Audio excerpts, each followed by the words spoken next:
एक गांव में एक चिड़ा, एक चिड़ी और उसकी छोटी सी प्यारी बेटी रहती थी। वो लोग बहुत गरीब थे। उन लोगों के पास इतने पैसे भी नहीं थे कि वो अपनी छोटी बेटी को स्कूल दाखिल करवा सकें। अजी, सुनते हो? हमारी बेटी को स्कूल दाखिल करवाना है। तुम कोई पैसों का इंतज़ाम क्यों नहीं करते? अब हमारी बेटी स्कूल पढ़ने की उम्र में आ चुकी है। तुम कोई इंतज़ाम करके पैसों का कोई काम ढूंढ के हमारी प्यारी बेटी को स्कूल में दाखिल करवा दो। मैं इसको लेके बहुत परेशान हूँ। तुम कोई काम ढूंढोगे तो ही हम कुछ खा पी सकेंगे और अपनी बेटी को अच्छा पढ़ा सकेंगे। चिड़ा उसकी सारी बातें सुनकर कुछ दिनों में काम ढूंढकर कौवा मास्टर के स्कूल में उसे दाखिल करवा देता है और कौवा मास्टर से कहता है कि आप मेरी बच्ची की थोड़ी फ़ीस कम रखिएगा। हम कुछ ही दिनों में इंतज़ाम करके आपको पूरी फ़ीस दे देंगे। कौवा मास्टर कहता है ठीक है, लेकिन याद रहे तुम लोग कुछ दिनों में पूरी फ़ीस अदा कर देना।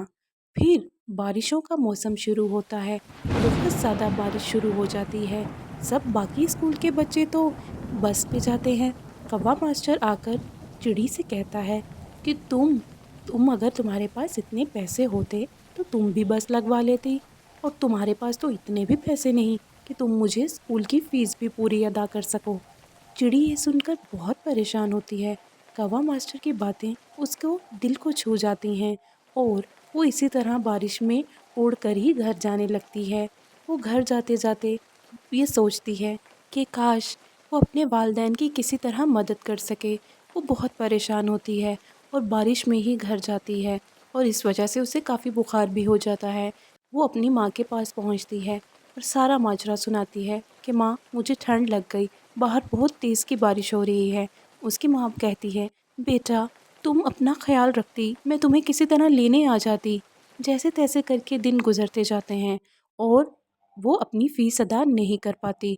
इस वजह से कौवा मास्टर उसे बहुत ज़्यादा बुरा भला कहता है कि अगर तुमने 2-3 दिन में अगर मुझे अपनी फ़ीस ना दी तो तुम ये स्कूल छोड़ के चली जाना। चिड़ी बहुत ज़्यादा परेशान होती है और कौवा मास्टर से कहती है कि प्लीज़ मुझे इस स्कूल से मत निकालें, मैं बहुत गरीब हूँ। मेरे माँ बाप कोशिश कर रहे हैं कि मेरी पूरी फ़ीस अदा कर सकें। ये कहकर वो बहुत ज़्यादा परेशान होती है। कौवा मास्टर कहता है कि अब मुझे जल्दी ही फ़ीस चाहिए, वरना तुम्हें स्कूल से निकाल दूँगा। चिड़ी ये सारी बात जाके अपने माँ बाप को बताती है। बाप कहता है, बेटा तुम परेशान मत हो, मैं किसी न किसी तरह तुम्हारी फ़ीस का इंतज़ाम कर लूँगा। माँ भी यही तसल्ली देती है कि बेटा हम तुम्हें स्कूल से नहीं निकलवाएंगे, तुम परेशान मत हो। चिड़ी अपने बागीचे में जाकर बैठकर रोने लगती है और बहुत परेशान होती है। तभी अचानक रोते रोते वहाँ पर एक परी आती है। परी उससे कहती है, क्या हुआ चिड़ी, तुम इतना क्यों रो रही हो? मुझे तुम्हारे रोने की आवाज़ आई तो मैं तुम्हारे पास आ गई। चिड़ी सारा मामला उसे सुनाती है और कहती है कि मेरे पास इतने भी पैसे नहीं कि मैं स्कूल जा सकूं। तो परी कहती है, बस इतनी सी बात? तो परी अपनी प्यारी सी छड़ी घुमाती है और उसको ढेरों पैसे दे देती है।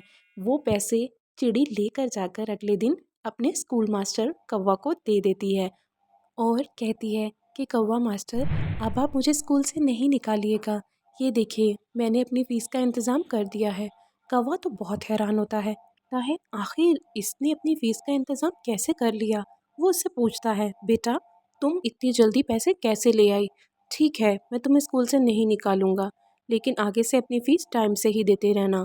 चिड़ी ये कहकर अपने इस मास्टर को शुक्रिया अदा करती है कि मास्टर कौवा आपका बहुत शुक्रिया, आपने मुझे स्कूल में रहने दिया, मैं अब दिल लगाकर पढ़ूंगी। चिड़ी ये सारा वाकया घर जाकर सुनाती है और अपने माँ बाप को बताती है कि किस तरह एक परी ने उसकी मदद की और अब वो हमेशा हंसी खुशी रहने लगते हैं।